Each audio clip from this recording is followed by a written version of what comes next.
Bölünbeymiz. Kırgızistan. Kiçiğineki mamleket. Bölünüp Türk var, Taciklerden de getireceğim. Buna meden intervyu yaptılar. Momo жерден. Колдоп жүрөм мен, колдоймун, колдоп келген таза адамды колдой берем. Кумтөр боюнча эч кандай дейишеси жок Асылбек Шарипович. Мен муну көркүмдөй айтам. Анан эч кандай эмеси жок эле жөнүндө жармаштырып келип эле кумтөр боюнча күнөөлүү деген бул туура эмес, абсурд да. Анан кийин ыйманга бекем. Мен билгенде мына мен 2009-жылдан бери билем бул кишинин жанын. Мен билем, жакшы эле билем бул кишини. Бул кишинин бир грош үлүшү жок кумтөрдө. Кармабаев ошол жанагы биз укканбыз ал жерде 198 би 200ке жакын акционерлер бар экен. Ушу Кыргызстандын немесинен. Масканы алып коюш.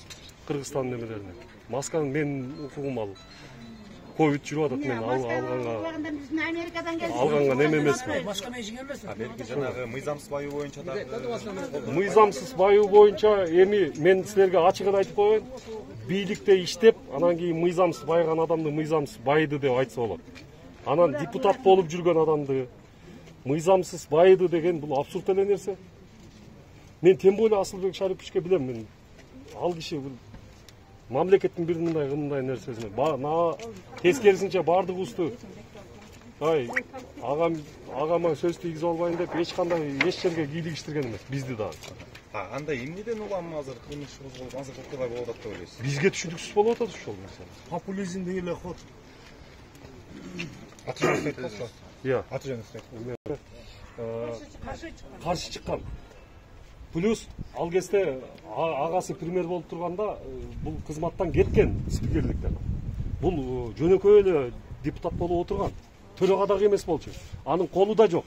Тескерисинче жумуштан ошо президенттик тапшырып кетип барат, Атамбаев кол коюп кеткен. Мөңгүлөрдү талкалай бергиле депчи кумтөргө. Мына ошону жазаласа болот, туурабы? Туура. Давыдов менен жанагы Лысый деген ледникибизден азыркы эсептеп жанагы экологдор эсептеп чыкпадыбы? 177 миллиард куб мөңгүбүздү уже талкалап койду. Жанагы бир жерден бир жерге которгондочу. Кыргыздын келечегине талкалап. Ал деген ал эртең 1 миллиард эмес, 1 литр кубу эртең алтындан кымбат болушу мүмкүн. Мына экология азыр катастрофага учуп атат. Зулпукаров боюнча оюңузду айтпасызбы? Төрөбай Зулпукаров боюнча. Мына Төрөбай Закирович Зулпукаров мен билгенден таза инсан. Эми ар бир инсандын шайлоого жана шайланууга укугу бар деген. Эми эч ким конституцияны чектей албайт да, туура? Конституция боюнча мыйзамда укугу бар. Ал киши жалаң бизнесте жүргөн адамды эми депутат болгон, туура. Ал кандай тиешеси бар? Мен Азиз Суракматовду айтса, ал деген эми муниципалдык кызматтын башчысы болуп, мэрияны башкарды эле. Ошондо мүмкүн жанагы тендерлерден, тияк-бияктан колун салып ийиши мүмкүн. Эми адамбыз да, пендебиз баарыбыз. Анан Зулпукаров эч кандай мыйзамды бузбаса, аны эмне үчүн алып келип мыйзамсыз баю беренеси менен неметет? Бул дагы бир политический интрига да. Жок, ушул эмени түштүктөрдү эме кылыш керек. Президенттин жанында, экс-президенттин Сооронбай Шариповичтин жанында жүргөн адамдарды баарын эметиш керек дегенде политика жүрүп атат да. Эч кандай акча берилген жок. Акча деген айланайын акча дегенди ким берет? Акчаны керек болсо мен берем сага. Көңүлүңөр менен колдоп. Мен карапайым менмин бул жерде. Акчанын эмне кереги бар бизге? Бизге акыйкаттык керек. Чындык керек бизге. Адилетсиздиктин кереги жок бизге.